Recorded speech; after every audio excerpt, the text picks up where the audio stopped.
I was excited for this trip. Really, I was. But here I am, standing in the middle of Disneyland, surrounded by strollers, overpriced snacks, and lines longer than the wait for my tax refund. And all I can think is, what was I thinking? Disneyland, the happiest place on earth. Unless you're a dad, then it's the most expensive workout you've ever paid for. So, let me get this straight. I'm supposed to pay $30 for a pair of mouse ears that my kid will wear for exactly 10 minutes before losing interest. And don't even get me started on the plush toys. We've got enough stuffed animals at home to start our own zoo.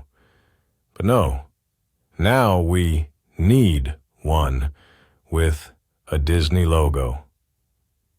I'm pretty sure Disney could slap their name on a rock and charge $20 for it, and I'd still end up buying it because my kid just has to have it. Parades at Disney are like an obstacle course designed to separate families.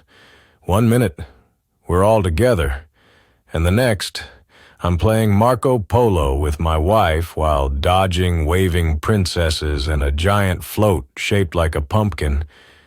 And why does everyone suddenly forget how to walk? I've seen traffic jams on the freeway that move faster than this. By the time I catch up, I'm half tempted to just hop on the float and ride it out of here. And what's the deal with these Disney vloggers? I mean, I'm over here sweating in a line for hours, and these folks are breezing through the park like it's their personal playground, filming every churro bite and ride exit like it's the Oscars. They've got all the tips and tricks, but none of them seem to work when I try them. Get here early, they say. Yeah, along with the other 1,000 people who watch the same video. Meanwhile, I'm stuck in the background of their vlog looking like an extra in a movie called Dad's Day of Despair. But sure, tell me more about how magical your day was while I'm still trying to figure out why my Lightning Lane reservation vanished. Look at this map. This place is so big, it's like its own city. But do you think they make it easy to find anything? No. I've circled the same castle 5 times looking for the bathroom. And when I finally find it, there's a line for that too. You know, I thought theme park food would be a fun treat, but at these prices, I'm expecting gourmet. I just paid $8 for a pretzel shaped like Mickey's face, and it tastes okay, but with a side of regret. But hey, at least I got a cute photo of it before my kid took one bite and decided they didn't want it. Guess who's eating Mickey pretzels for dinner tonight? This guy. And why is it so busy? I thought we came during the off-season. Turns out, there is no off-season at Disneyland.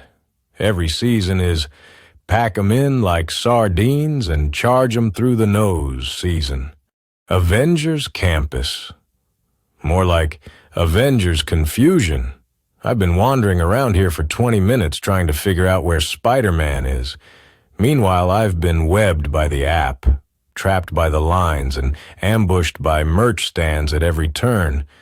I'm starting to feel like Loki, just not the clever version, more like the one who keeps getting outsmarted by teenagers. So, we went from Tower of Terror to Guardians of the Galaxy. The terror's still there, but now it's got a funky soundtrack. I've never felt so betrayed by 70s music in my life. 1 minute I'm jamming to Hooked on a Feeling. The next I'm dropping faster than my bank balance after buying park tickets. Thanks, Rocket. I think I left my stomach somewhere back in 1975. Lightning Lanes. Because paying for tickets wasn't enough, now they've figured out how to charge us to skip the lines we've already paid to stand in. It's like a toll road inside a theme park. So let me get this straight. I fork out extra cash to save some time, but I still have to book it in advance? strategize like I'm planning a military operation, and if I'm even a minute late, I'm back to standing in line like everyone else. They should just call it lightning cash grab. And the kicker? Even after paying for it, you're still waiting in a line, just a slightly faster one. At this rate, I'll need a lightning lane just to get out of the park. But then again, seeing that smile, maybe it's worth it.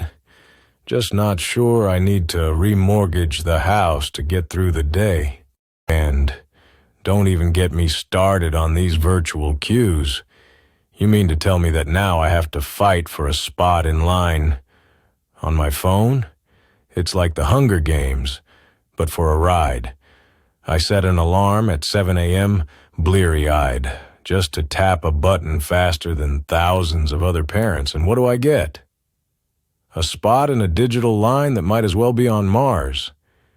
And if you miss it by a second, poof, all the spots are gone, and you're back to the regular line, which is basically purgatory with churros. I swear they should just rename it Disneyland, the waiting experience. And what's with the water? $5 for a bottle that I could finish in 2 gulps. I could have brought a camel and saved some cash. All right, fine, Disney. You win this round, but next time I'm bringing my own snacks and a motorized scooter.